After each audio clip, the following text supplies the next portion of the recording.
We stayed in Gleiwitz for 3 days. Days without food or water. We were forbidden to leave the barrack. The door was guarded by the SS. I was hungry and thirsty. I must have been very dirty and disheveled, to judge by what the others looked like.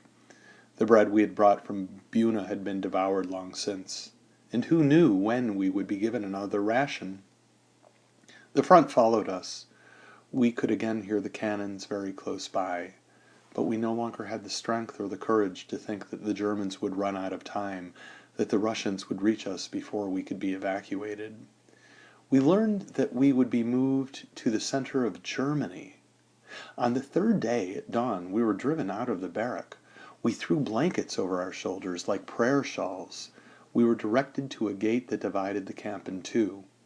A group of SS officers stood waiting. A word flew through our ranks. Selection? The SS officers were doing the selection, the weak to the left, and those who walked well to the right. My father was sent to the left. I ran after him. An SS officer shouted at my back. "Come back!" I inched my way through the crowd. Several SS men rushed to find me, creating such confusion that a number of people were able to switch over to the right, among them my father and I. Still, there were gunshots and some dead. We were led out of the camp. After a half-hour march, we arrived in the very middle of a field crossed by railroad tracks. This was where we were to wait for the train's arrival. Snow was falling heavily, was accumulating on our blankets. We were given bread, the usual ration. We threw ourselves on it. Someone had the idea of quenching his thirst by eating snow. Soon we were all imitating him. As we were not permitted to bend down, we took out our spoons and ate the snow off our neighbors' backs. A mouthful of bread and a spoonful of snow. The SS men who were watching were greatly amused by the spectacle. The hours went by. Our eyes were very tired from staring at the horizon, waiting for the liberating train to appear. It arrived only very late that evening. An infinitely long train composed of roofless cattle cars. The SS men shoved us inside, 100 per car. We were so skinny. When everyone was on board, the convoy left. Pressed tightly against one another in an effort to resist the cold, our heads empty and heavy, our brains a whirlwind of decaying memories, our minds numb with indifference. Here or elsewhere, what did it matter? Die today or tomorrow or later? The night was growing longer, never ending. When at last a grayish light appeared on the horizon, it revealed a tangle of human shapes. Heads sunk deeply between the shoulders, crouching, piled one on top of the other, like a cemetery covered with snow. In the early dawn light I tried to distinguish between the living and those who were no more. But there was barely a difference.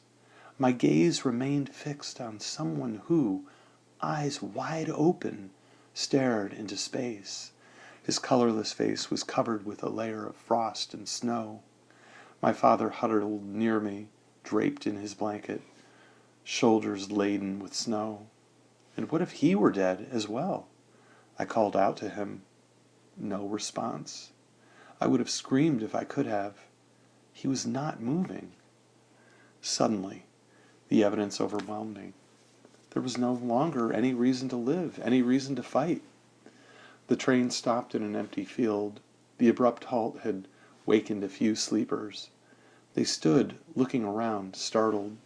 Outside, the SS walked by, shouting, "Throw out all the dead! Outside! All the corpses!" The living were glad. They would have more room. Volunteers began the task. They touched those who had remained on the ground. "Here's one! Take him!" The volunteers undressed him and eagerly shared his garments. Then the two grave diggers grabbed him by the head and feet and threw him from the wagon like a sack of flour. There was shouting all around. "Come on! Here's another! My neighbor, he's not moving!" I woke from my apathy only when 2 men approached my father. I threw myself on his body. He was cold. I slapped him. I rubbed his hands. Crying, "Father, Father, wake up! They're going to throw you outside." His body remained inert. The true grave diggers had grabbed me by the neck. "Leave him alone. Can't you see that he's dead?" "No!" I yelled. "He's not dead. Not yet." And I started to hit him harder and harder. At last my father half opened his eyes. They were glassy. He was breathing faintly. "You see?" I cried. The two men went away. 20 corpses were thrown from our wagon. Then the train resumed its journey, leaving in its wake, in a snowy field in Poland, hundreds of naked orphans without a tomb. We received no food. We lived on snow. It took the place of bread. The days resembled the nights, and the nights left in our souls the dregs of their darkness. The train rolled slowly, often halted for a few hours and continued. It never stopped snowing. We remained lying on the floor for days and nights, one on top of the other, never uttering a word. We were nothing but frozen bodies, our eyes closed. We merely waited for the next stop to unload our dead. There followed days and nights of traveling. Occasionally we would pass through German towns, usually very early in the morning. German laborers were going to work. They would stop and look at us without surprise. One day we had come to a stop. A worker took a piece of bread out of his bag and threw it into a wagon. There was a stampede.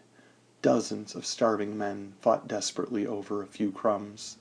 The worker watched the spectacle with great interest.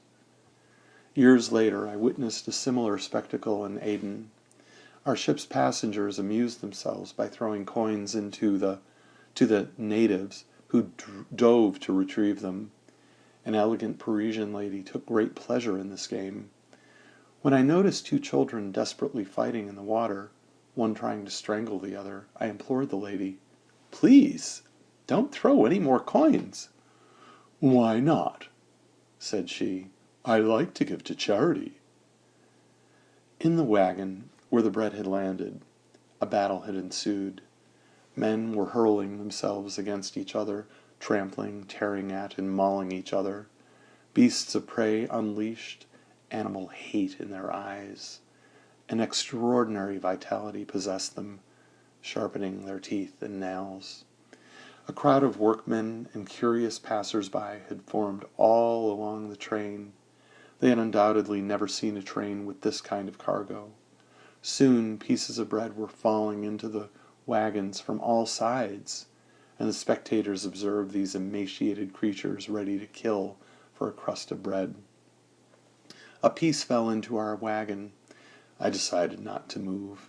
Anyway, I knew that I would not be strong enough to fight off dozens of violent men.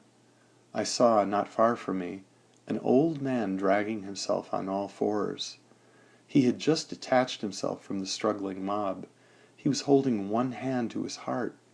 At first I thought he had received a blow to his chest. Then I understood. He was hiding a piece of bread under his shirt. With lightning speed, he pulled it out and put it to his mouth. His eyes lit up. A smile like a grimace illuminated his ashen face, and was immediately extinguished. A shadow had lain down beside him, and this shadow threw itself over him. Stunned by the blows, the old man was crying, "Meyer, my little Meyer, don't you recognize me? You're killing your father. I have bread. For you too, for you too." He collapsed, but his fist was still clutching a small crust. He wanted to raise it to his mouth, but the other threw himself on him. The old man mumbled something, groaned, and died. Nobody cared. His son searched him, took the crust of bread, and began to devour it. He didn't get far. 2 men had been watching him. They jumped him. Others joined in. When they withdrew, there were 2 dead bodies next to me, the father and the son. I was 16. In our wagon there was a friend of my father's, Meyer Katz.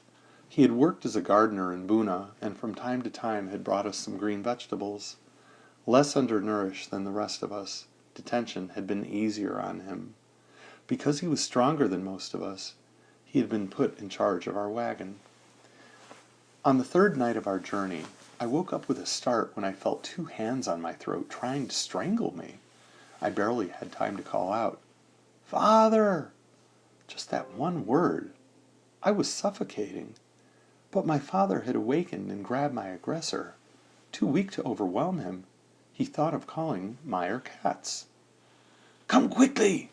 Someone is strangling my son! In a few moments I was freed. I never did find out why this stranger had wanted to strangle me. But days later, Meyer Katz told my father, "Shlomo, I am getting weak. My strength is gone. I won't make it." Don't give in. My father tried to encourage him. You must resist. Don't lose faith in yourself. "I can't go on, Shlomo. I can't help it. I can't go on." My father took his arm, and Meyer Katz, the strong one, the sturdiest of us all, began to cry. His son had been taken from him during the first selection, but only now was he crying for him. Only now did he fall apart. He could not go on. He had reached the end. On the last day of the journey, a terrible wind began to blow. The snow kept falling. We sensed that the end was near, the real end. We could not hold out long in this glacial wind, this storm.